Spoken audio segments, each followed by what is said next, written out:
Hello students, कैसे हैं आप। बाल्यान जीएस क्लासेस में आपका एक बार फिर स्वागत है। स्टूडेंट्स, आज का हमारा टॉपिक है शिमला समझौता।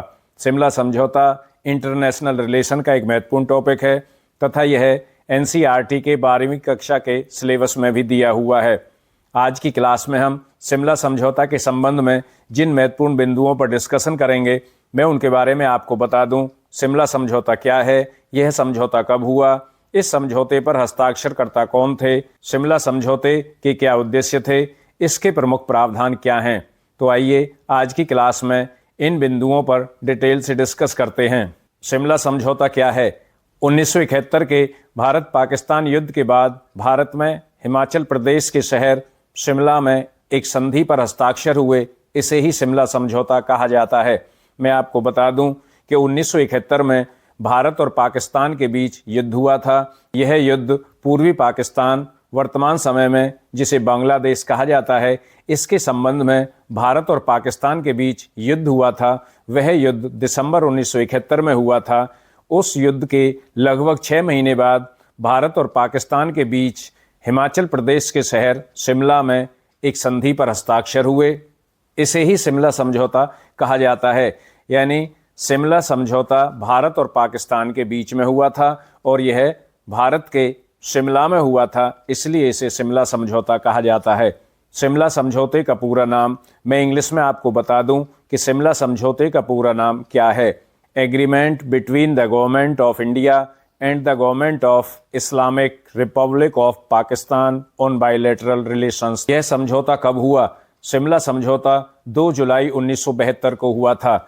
इसके बारे में भी मैं आपको बता दूं कि शिमला समझौता करने के लिए पाकिस्तान के तत्कालीन राष्ट्रपति जुल्फिकार अली भुट्टो 28 जून को भारत आए। उनके साथ उनकी बेटी जो पाकिस्तान की प्रधानमंत्री बनी, बेनजीर भुट्टो भी उनके साथ आई थी और 28 जून से लेकर 2 जुलाई तक वार्ताओं के विभिन्न दौर चले। फिर 2 जुलाई 1972 को शिमला समझौता हो गया। वैसे तकनीकी दृष्टि से शिमला समझौते पर जो हस्ताक्षर किए गए थे वो रात को 3 जुलाई की रात 12:40 पर हस्ताक्षर हुए और इसलिए यह माना जाता है यह समझौता 3 जुलाई 1972 को हुआ था। परंतु डॉक्यूमेंटेशन के आधार पर यह माना जाता है कि शिमला समझौता 2 जुलाई 1972 को ही हुआ। और जब यह क्वेश्चन पूछा जाता है कि शिमला समझौता कब हुआ, तो उसका आंसर है 2 जुलाई 1972।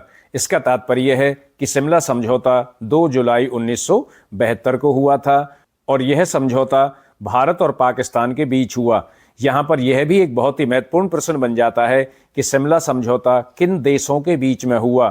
तो शिमला समझौता भारत और पाकिस्तान के बीच में हुआ था। शिमला समझौते पर हस्ताक्षरकर्ता, यहाँ पर शिमला समझौते पर हस्ताक्षरकर्ता के बारे में बताया गया है कि शिमला समझौते पर भारत की तरफ से किसने हस्ताक्षर किए तथा पाकिस्तान की तरफ से किसने हस्ताक्षर किए। तो मैं आपको बता दूं, भारत की तरफ से तत्कालीन प्रधानमंत्री श्रीमती इंदिरा गांधी ने हस्ताक्षर किए और पाकिस्तान की तरफ से पाकिस्तान के तत्कालीन राष्ट्रपति जुल्फिकार अली भुट्टो ने शिमला समझौते पर हस्ताक्षर किए। स्टूडेंट्स, आप चित्र में देख सकते हैं कि एक तरफ पाकिस्तान के तत्कालीन राष्ट्रपति जुल्फिकार अली भुट्टो और दूसरी तरफ भारत की तत्कालीन प्रधानमंत्री श्रीमती इंदिरा गांधी शिमला समझौते पर हस्ताक्षर कर रहे हैं। मैं आपको यहाँ पर एक बार पुनः बता दूं कि शिमला समझौता 2 जुलाई 1972 को हुआ था। शिमला समझौता भारत और पाकिस्तान के बीच में हुआ था। शिमला समझौता भारत के हिमाचल प्रदेश राज्य के शिमला शहर में हुआ था, इसलिए इसे शिमला समझौता कहा जाता है। समझौते पर भारत की तरफ से तत्कालीन प्रधानमंत्री श्रीमती इंदिरा गांधी ने हस्ताक्षर किए तथा पाकिस्तान की तरफ से पाकिस्तान के तत्कालीन राष्ट्रपति जुल्फिकार अली भुट्टो ने हस्ताक्षर किए। यहाँ पर एक बात और मैं आपको क्लियर कर दूं कि पाकिस्तान के राष्ट्रपति जुल्फिकार अली भुट्टो बाद में पाकिस्तान के प्रधानमंत्री भी बने और उससे पहले जब वो पाकिस्तान के राष्ट्रपति बने थे तो उससे पहले वह पाकिस्तान की नेशनल असेंबली के अध्यक्ष भी रहे थे। और जब 1965 में भारत और पाकिस्तान के बीच युद्ध हुआ था तो जुल्फिकार अली भुट्टो पाकिस्तान के विदेश मंत्री थे। इस बारे में स्टूडेंट्स को अक्सर कन्फ्यूजन हो जाता है कि कहीं पर तो यह लिखा हुआ मिलता है कि जुल्फिकार अली भुट्टो पाकिस्तान के राष्ट्रपति थे, कहीं पर यह लिखा मिलता है कि जुल्फिकार अली भुट्टो ने पाकिस्तान के प्रधानमंत्री के रूप में शिमला समझौते पर हस्ताक्षर किए, परंतु इसका सही आंसर है कि जब शिमला समझौते पर जुल्फिकार अली भुट्टो ने हस्ताक्षर किए थे तो वे पाकिस्तान के राष्ट्रपति थे, प्रधानमंत्री नहीं थे। वे बाद में पाकिस्तान के प्रधानमंत्री बने थे। शिमला समझौते के उद्देश्य, यहाँ पर मैं आपको शिमला समझौते के उद्देश्यों के बारे में एक एक करके बता दूं।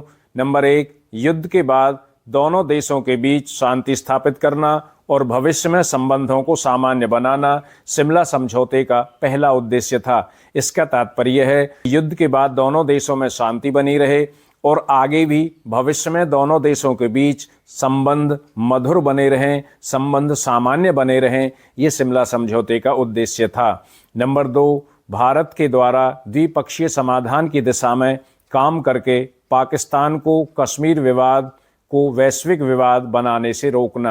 यानी द्विपक्षीय संबंध क्या होते हैं? जो संबंध दो देशों के बीच में ही होते हैं, उनका अंतर्राष्ट्रीयकरण नहीं किया जाता है, तीसरा पक्ष उनमें शामिल नहीं होता है, ऐसे संबंधों को द्विपक्षीय संबंध कहा जाता है। तो भारत के द्वारा द्विपक्षीय समाधान की दिशा में काम करके पाकिस्तान को कश्मीर विवाद को वैश्विक विवाद बनाने से रोकना। भारत का यह प्रयास था कि पाकिस्तान कश्मीर विवाद को वैश्विक विवाद न बनाने पाए। नंबर 3, भारत ने पाकिस्तान में और अधिक असंतोष तथा संभावित प्रतिशोध को रोकने के लिए युद्ध विराम रेखा को स्थायी सीमा में बदलने पर जोर नहीं दिया। नंबर 4, नई क्षेत्रीय संतुलन के आधार पर पाकिस्तान के साथ संबंधों में सुधार की उम्मीद करना।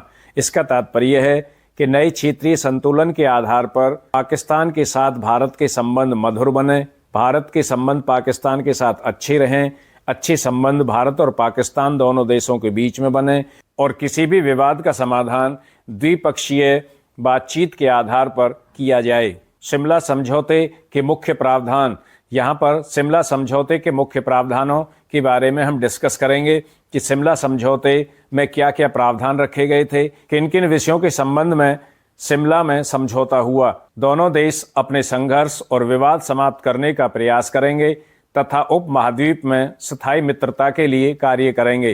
नेक्स्ट है, दोनों देश सभी विवादों और समस्याओं के शांतिपूर्ण समाधान के लिए सीधी बातचीत करेंगे और किसी भी स्थिति में एक तरफा कार्यवाही करके कोई परिवर्तन नहीं करेंगे। दोनों देश विवादों और समस्याओं का समाधान किस तरह से करेंगे? शांतिपूर्ण तरीके से करेंगे, आपसी बातचीत के द्वारा करेंगे और किसी भी स्थिति में एक तरफा कार्यवाही कोई देश नहीं करेगा, एक तरफा कार्यवाही करके कोई परिवर्तन नहीं करेगा। दोनों देश एक दूसरे के विरुद्ध बल प्रयोग नहीं करेंगे। इसका तात्पर्य कि दोनों देश एक दूसरे के विरुद्ध आक्रमण नहीं करेंगे और बल का प्रयोग नहीं करेंगे। यहाँ पर बल के प्रयोग का आशय है कि दोनों देशों की सेनाएं एक दूसरे पर आक्रमण नहीं करेंगी, एक दूसरे पर गोलीबारी नहीं करेंगे, एक दूसरे पर हथियार नहीं चलाएंगी। दोनों देश एक दूसरे की प्रादेशिक एकता और अखंडता की अवहेलना नहीं करेंगे। यानी दोनों देश एक दूसरे की प्रादेशिक एकता और अखंडता का सम्मान करेंगे। दोनों देश एक दूसरे के विरुद्ध घृणित प्रचार को रोकेंगे। दोनों देश एक दूसरे के विरुद्ध घृणित प्रचार नहीं करेंगे, दुष्प्रचार नहीं किया जाएगा और ऐसे समाचारों को प्रोत्साहित करेंगे जिससे आपसी संबंधों में मित्रता का विकास हो और दोनों ही देश ऐसे समाचारों को प्रोत्साहित करेंगे। यानी इस तरह के समाचार पत्र या इस तरह से प्रचार करेंगे कि जिससे आपसी संबंधों में मित्रता का विकास किया जा सके, जिससे उनकी आपसी मित्रता और अधिक प्रगाढ़ हो। सभी संचार संबंध फिर से स्थापित किए जाएंगे। सभी प्रकार के संचार संबंध, चाहे वो किसी भी प्रकार के संचार संबंध हो, चाहे वो टेलीफोन से संबंधित हो, चाहे वो टेलीग्राम से संबंधित हो, उनको फिर से स्थापित किया जाएगा और आवागमन की सुविधाएं दी जाएंगी। लोगों को एक देश से दूसरे देश में आने जाने की सुविधाएं, आवागमन की सुविधाएं, परिवहन की सुविधाएं दी जाएंगी ताकि आपस में घनिष्ठ संबंध स्थापित किया जा सके। जहां तक संभव होगा दोनों देशों के बीच व्यापार और आर्थिक सहयोग शीघ्र ही फिर से शुरू किए जाएंगे और जहां तक संभव होगा दोनों देशों के बीच व्यापार शुरू किया जाएगा, दोनों देशों के बीच आर्थिक सहयोग फिर से शुरू कर दिया जाएगा। नेक्स्ट, विज्ञान और संस्कृति के क्षेत्र में आपसी आदान प्रदान को प्रोत्साहित किया जाएगा, विज्ञान के क्षेत्र में और संस्कृति के क्षेत्र में, यानी सांस्कृतिक क्षेत्र में भी और वैज्ञानिक क्षेत्र में भी, दोनों क्षेत्रों में आपसी आदान प्रदान को बढ़ावा दिया जाएगा, उसको प्रोत्साहित किया जाएगा। भारत और पाकिस्तान दोनों देशों की सेनाएं अपने अपने प्रदेशों में वापस लौट जाएंगी। भारत की सेना भी और उसके साथ साथ पाकिस्तान की सेना भी, दोनों देशों की सेनाएं अपने अपने प्रदेशों में वापस चली जाएंगी, वापस लौट जाएंगी। इसके बाद दोनों देशों के द्वारा 17 सितंबर 1971 की युद्ध विराम रेखा को नियंत्रण रेखा के रूप में मान्यता दी जाएगी। इसका तात्पर्य है कि 17 सितंबर 1971 की युद्ध विराम रेखा को ही नियंत्रण रेखा मान लिया जाएगा। समझौते के 20 दिन के अंदर दोनों देशों की सेनाएं अपनी अपनी सीमा से पीछे चली जाएंगी और जब ये समझौता हो गया तो इस समझौते के 20 दिन के अंदर अंदर, यानी इस समझौते की तारीख के 20 दिन के अंदर दोनों देशों की सेनाएं अपनी अपनी सीमा से पीछे चली जाएंगी, अपनी अपनी सीमा से पीछे हट जाएंगी या लौट जाएंगी। भविष्य में दोनों देशों के अध्यक्ष मिलते रहेंगे और इस बीच अपने संबंध सामान्य बनाने के लिए अधिकारी स्तर की बातचीत होती रहेगी। यानी भविष्य में भी इन फ्यूचर दोनों देशों के अध्यक्ष मिलते रहेंगे, मीटिंगें करते रहेंगे और इस दौरान संबंधों को मधुर बनाने के लिए, संबंधों को सामान्य बनाने के लिए अधिकारी स्तर की बातचीत भी होती रहेंगी, अधिकारी स्तर की बातचीत भी आगे जारी रहेंगी। शिमला समझौते के संबंध में निष्कर्ष।